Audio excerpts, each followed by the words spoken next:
आज से 50 वर्ष पूर्व 25 जून 1975 को देश में आपातकाल लगा और उस दिन को तब से लेकर आज तक भारतीय इतिहास में काले अध्याय के रूप में याद किया जाता है।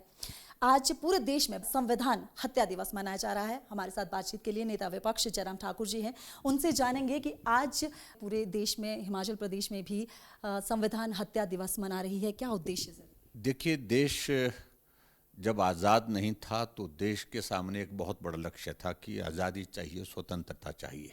बहुत लंबे संघर्ष के बाद देश की आज़ादी मिली और उस आज़ादी के दौर में आगे बढ़ते हुए भारत प्रगति कर रहा था, लेकिन कुछ नेताओं की राजनीतिक मंशा को, राजनीतिक दृष्टि से उनके जो लक्ष्य वो चाहते थे जिस प्रकार से देश में, उन सारी चीज़ों की पूर्ति करने के लिए ये भारत के इतिहास का एक आज़ादी के बाद का एक सबसे बड़ा काला अध्याय है।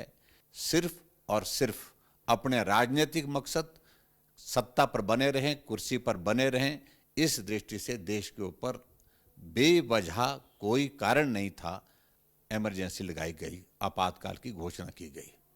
दुनिया के सबसे बड़े लोकतंत्र में हम लोग आज रहते हैं और वो काला अध्याय जिसको हम कभी भूल नहीं सकते हैं, कभी भी जो है जिक्र आता है तो स्वाभाविक रूप से उस दौर को याद करते हैं जब हजारों की संख्या में लोगों की जेल की सलाखों के पीछे बिना वजह के डाला गया, सिर्फ उनकी आवाज़ को दबाने के लिए।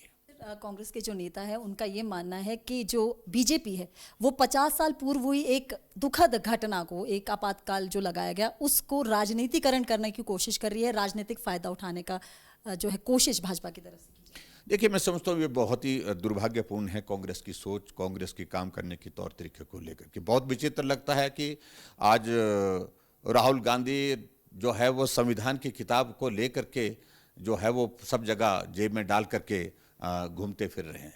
संविधान खतरे में है। आखिरकार संविधान तो खतरे में उस वक्त था जब आपकी दादी माँ जी ने देश के अंदर जो है आपातकाल की घोषणा की, आपातकाल लगाया और आपातकाल लगने के बाद देश एक अलग परिस्थिति के दौर में से गुजरा जहां पूरे देश का नेतृत्व जेल की सलाखों के पीछे डाला। मीडिया के लोग जो है वो भी सजा भुगत रहे थे। सर, आखिरी सवाल, 11 साल का वक्त केंद्र सरकार के कार्यकाल को हो गया है, उनकी उपलब्धियों को, मोदी जी की उपलब्धियों को आप कैसे देखते? एक नेतृत्व जिस पर देश भरोसा कर रहा है, एक नेतृत्व जो देश का ही नेतृत्व नहीं, दुनिया के नेतृत्व के सामने अपना कद ऊंचा करके भारत के सम्मान का प्रतीक बना है।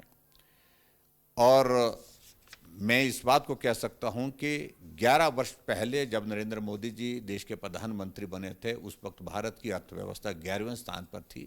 आज भारत की अर्थव्यवस्था, भारत की इकॉनमी 4थे स्थान पर पहुंची है। हर क्षेत्र में हम आगे बढ़े हैं और सबसे बड़ी बात है कि देश के अंदर स्थिर सरकार, मजबूत सरकार, निर्णय करने वाली सरकार, भारत एक बहुत शक्तिशाली राष्ट्र है, इस दृष्टि से जाना जा रहा है। दूरदर्शन से बातचीत करने के लिए बहुत बहुत शुक्रिया सर। तो ये थे नेता विपक्ष जिनका कहना है कि आज देश में स्थिर, मजबूत और सटीक निर्णय लेने वाली सरकार है और आज जो संविधान काला दिवस मनाया जा रहा है वो देश की जनता को उस दिन जो हुआ उससे जागरूक करने के लिए मनाया जा रहा है। राकेश कैमरामैन के साथ डीडी न्यूज़ के लिए प्रियंका गौतम।